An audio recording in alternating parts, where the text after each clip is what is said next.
Sean, 6 years? 7 years? And I love what this guy said in an interview one day. He said, as long as I'm head coach, the Honor Bowl is going to be here. I just love that. I love it. Guys, how many know the story of the Honor Bowl? How many remember it from last year? Not many hands. I'm going to repeat it really quick, and then I'm going to introduce you. Who's Freddie? You're Freddie. Now I'm going to introduce you to Freddie, who's the 3-5 Marine, who's going to tell you his story. Right? We got time. It's okay. We got a whole other quarter. All right? But back in 2010, I was a coach just like these guys. Just like them. But here's the secret. And here's the weird thing. 9/11 happened. The towers fall. My boys come home. They see that from school. And they go, Dad, we want to go fight. No, you're not. No, you're not. You're not going to go fight. I know you're not going to do it. I know you guys are going to see death. I know you guys are going to see war. I know you guys are going to see hurt. I know you're going to see pain. It might even be your own. I get emotional. And they said, Dad, we want to go fight. So both of them signed up early enlistment right out of high school, your age. Seniors in high school, getting ready to go. One went Army, became one of the best snipers in the nation. Another one went as a Marine, and they did multiple deployments. But in 2010, our lives changed. In 2010, my son was being sent to an area of Afghanistan. And the weird thing about this is we would come down to Pendleton, and my wife and I would throw parties for the guys that were going. And they'd all come over to my son's house, we'd buy a keg of beer, go get some.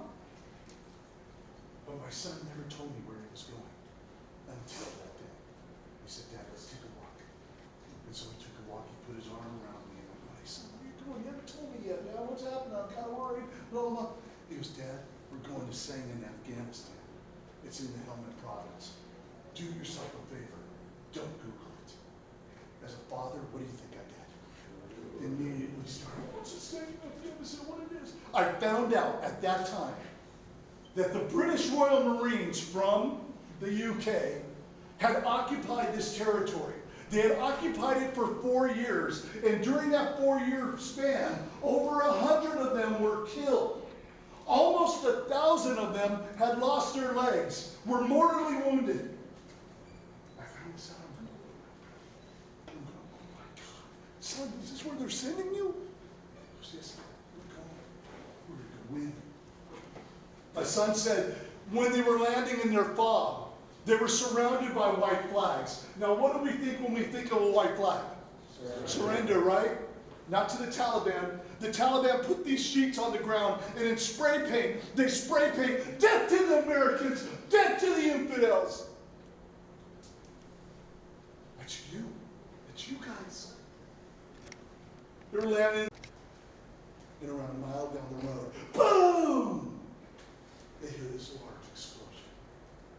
Like, oh my God, it shook their base. They now know, oh my, what happened to the patrol? They're trying to radio, no one's radioing back. They're the first patrol out there to see what happened. The patrol left the base, and they ran over a bomb so big that it blew up under the car, the truck that they were in, lifted it up off the ground, twisted it like a corkscrew, and killed 4 Marines instantly. I'm back home in Sacramento, California. I get a call from a friend out down the street.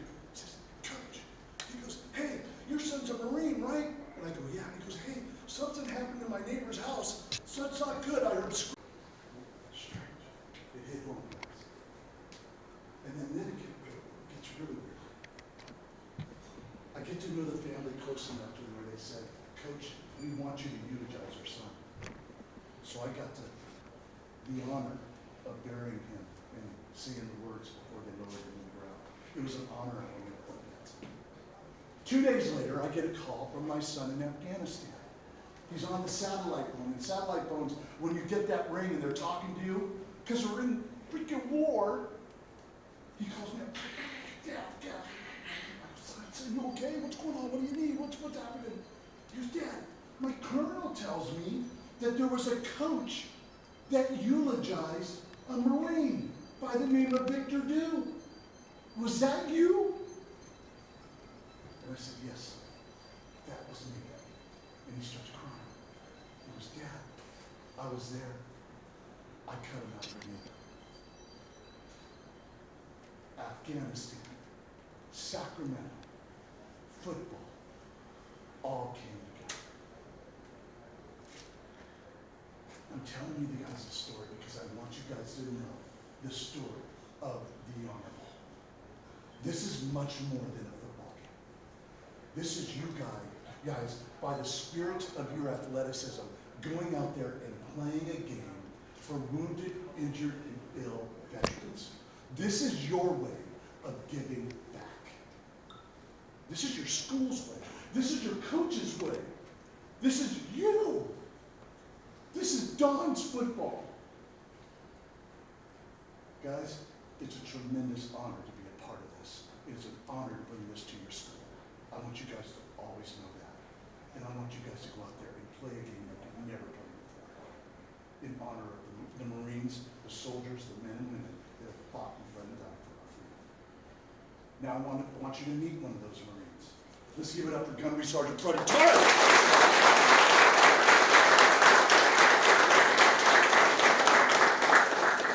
Good afternoon. I'm going to start out by saying thank you. Thank you for what you do in honor of the battalion that I deployed with, where roughly 1,000 Marines got on a plane at March Air Force Base an hour northeast of here, and 1,000, or minus 25 of those 1,000 did not make it home. And plus 200 of those were wounded in action.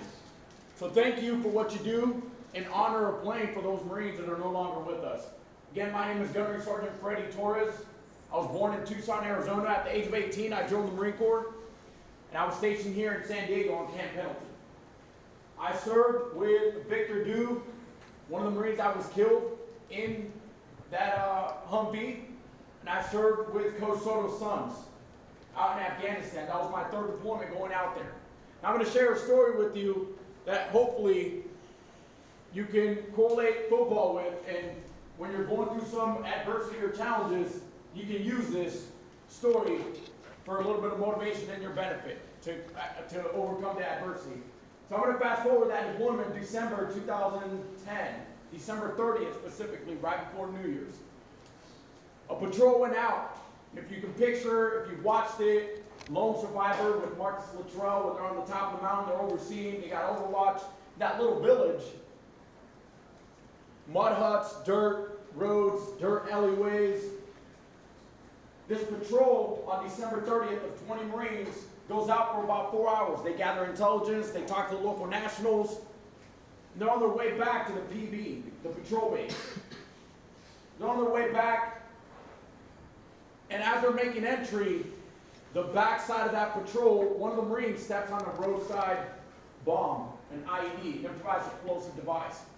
Thankfully, that IED didn't go off all the way. It only shattered that Marine's foot. It broke his foot, got him in a truck, got him in a helicopter, got him back stateside, recovered. But because that IED, that roadside bomb, didn't go off all the way, it was the responsibility of those Marines that had gotten back to go back out there, put a stick of demolition there, C4, and blow it in place so the Taliban wouldn't go back out, pull it, and reuse it. So that's what happened. 4 Marines went back out, they put a stick of C4 down, demolition, they were about to blow it, they were walking away from it, and the Taliban, from this direction, opens up. They open up, they ambush, they start suppressing, firing at those 4 Marines. 3 Marines run that direction, 1 Marine runs towards the fire, and he starts picking up his rifle and shooting back, suppressing the enemy. He ran that way because there was a little ditch and waist-high wall where he can get behind and engage the enemy. And when he got to that little divot, that little ditch, fell on his back, looked down, and he realized that his utility camis were red. They were filled with blood. He had been shot twice in the legs, 1 on each leg. He looks over, one of the Marines that had taken cover is running, sprinting to him, slides in on his knees, takes his seatbelt cover off, scissors, cuts the pants open, and blood is gushing out from his left leg. The whole artery had been hit. Now we're about 2 minutes. The mortal artery, or any arterial bleed, is about a 2-minute cap before you completely bleed out. So he stuffs some gauze in there, puts a tourniquet on, calls the squad that's inside for safety, calls them to bring a stretcher out. They put him on the stretcher, they put him on. They're getting ready to pick him up, re-engage the enemy, whoever's not picking him up. They pick him up and he's moving, and the sergeant, the squad leader that's on the stretcher, picks his hand up, and he tells his buddy, the other sergeant, "Tell my mom I love her, and tell my boys I'm sorry." Tell my mom I love her, and tell my boys I'm sorry. Well, the last 2 words, or last 2 sentences he gave to those men on the battlefield before he was taken out. Taken out of the battlefield. Put him in a truck, get him in a helicopter, bring him stateside right here at Balboa Hospital. Now let me share the story, well, the back end of that, when it comes to adversity, challenges, and roadblocks you're going to face. This Marine was told that they were going to amputate his leg because too much nerve damage. This Marine was told that he was never going to run and he was never going to walk the same again, and that he was facing a medical retirement for the rest of his life. His career was over. That was January 2011. That Marine, against all odds, pushed back on the doctors and told the doctors on mid-April, when that battalion comes home, when that squad comes home from Afghanistan at March Air Force Base, that Marine told the doctors, "I will be standing there at the bottom of that staircase waiting for my squad, and I'm going to hug every single one of them standing on my own with my own leg. And the next morning, I'm going to take them out on a little run, physical training event at Camp Pendleton." That's what he told them. Let me tell you, on April 15th, when that plane landed at March Air Force Base and that staircase came down, I was standing at the bottom of that staircase ready to take my squad out on a run after they told me that my leg was getting amputated. After they told me that I will never run or walk the same again.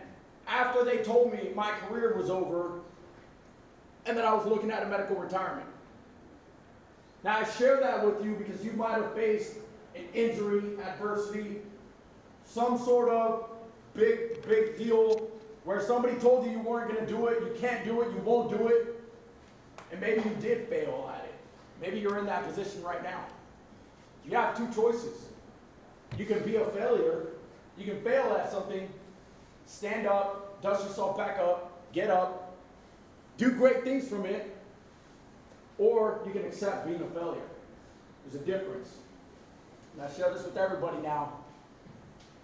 I used to think I was lucky. I used to think I was a coincidence. I used to think that I trained my squad so well that they were able to get me out of there. I was a fool.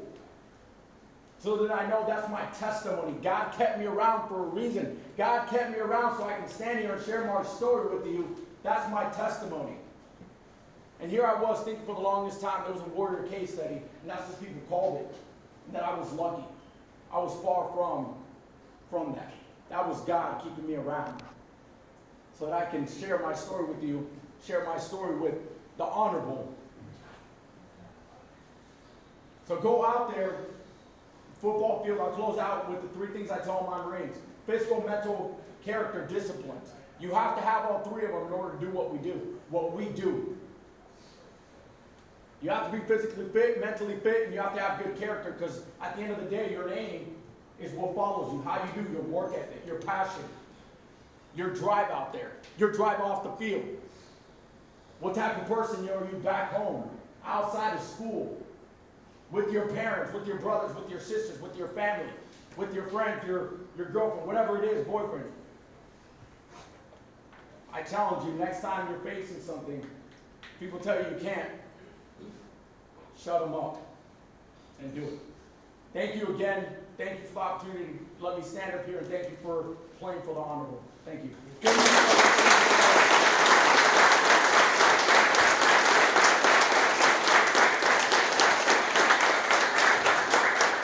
All right, guys. All right, some housekeeping. You guys know about the tunnel. Coach, who's going to have the honor of carrying the flag through the tunnel? All right, all right, all right. All right, everybody. So, when it's time for you guys to come through the tunnel, I'll be announcing it, making sure you guys are coming through at the same time. I'm gonna hand you the flag. You guys have done this before, all right? Whoop it up. Have fun with it. Give your fans a show, all right? Have some fun, all right? That's why we bring it here, all right?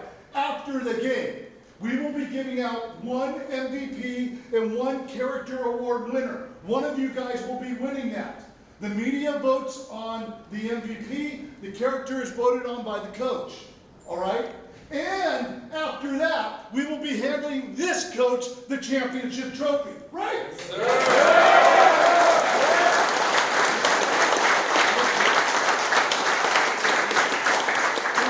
Big game, all right? Guys, that win the MVP and the character award and the coach, we need you to come over to the trophy booth, and the character and MVP winners are going to sign the footballs. The head coach signs the football, or the helmets, right? And then after that, there is a man, Chief Joe Bazzano, that has created a piece of art.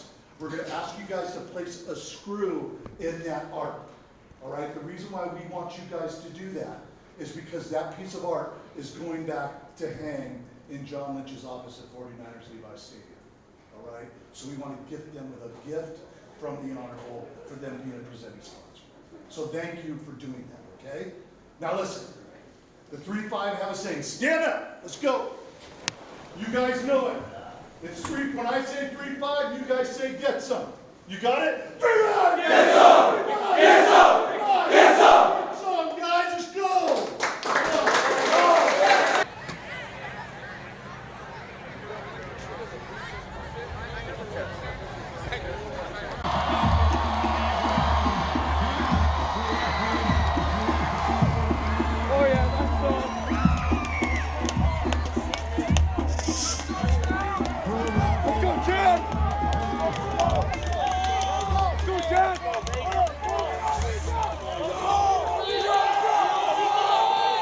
Ladies and gentlemen, this is the Cathedral Catholic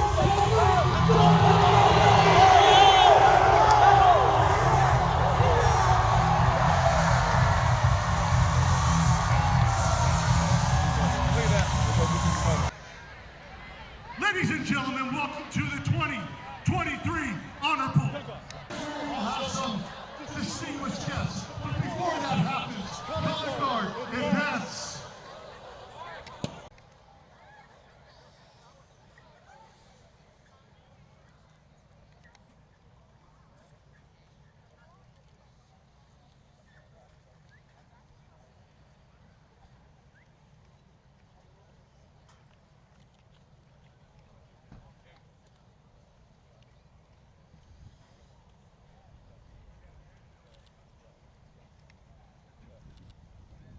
Guard. Oh.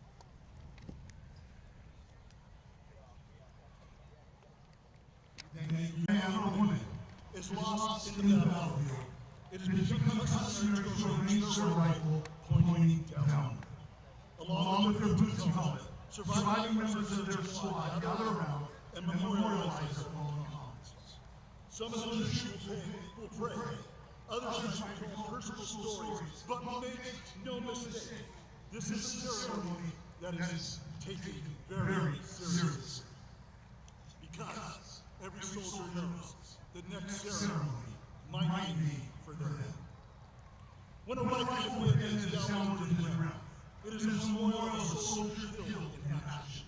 It also signals a time for prayer, a breaking action to pay tribute to our friend and hero. Placing the rifle is Gunnery Sergeant Torres, Drill Instructor, Marine Corps Recruiting Post San Diego. Gunnery Sergeant Torres is a Purple Heart citizen, was wounded in action in the Helmand Mountains of Afghanistan in 2002.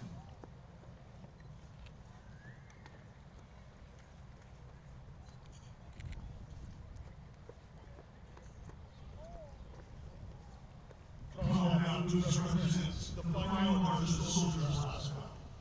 Placing the boots, Gold Star sister, Nicole A. Lamar. Honoring her brother, U.S. Army Specialist Matthew Lutz, died while in service on June 12, 2011.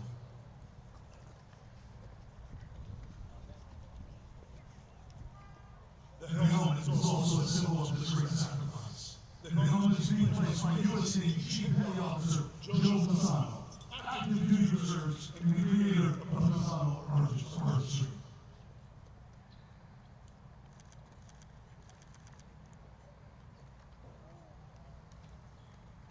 And then finally, the dog's tags identify the soldier's name, so he or she will never be forgotten. Placing the tags are Gold Star parents Tom and Patty Schumacher, honoring their son, U.S. Marine Master Corporal Victor Du, 20 of Merrimack Bay, California, who was assigned to the 3rd Battalion, 5th Marines, Camp Pendleton. He died on October 13, 2010, in the same district of Helmand, Afghanistan, of wounds sustained from an IED. The tags Patty is placing on that rifle. She is placing on actual tags that Victor wore when he was killed.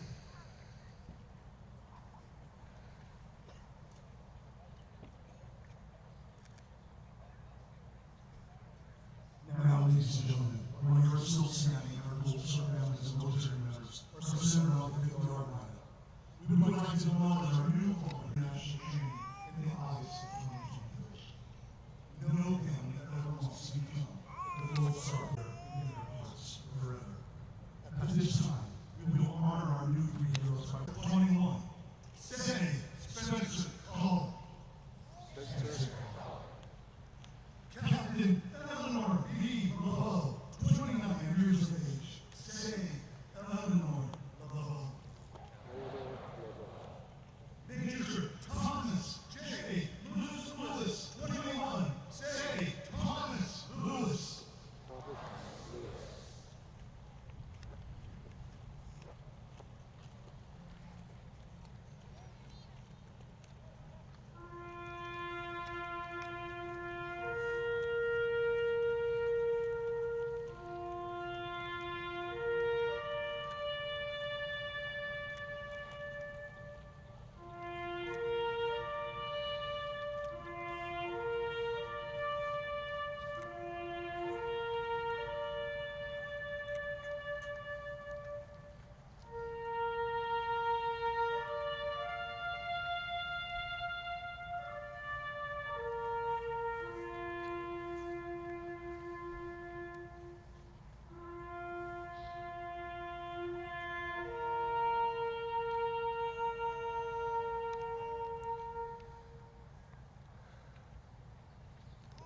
Praise Him. On. Will be sung by Cathedral Catholic High School. Adriana Fisson. Oh, say, can you see by the dawn's early light what so proudly we hailed at the twilight?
at the afternoon. Okay, cathedral. Here's my coin. This side is the head side.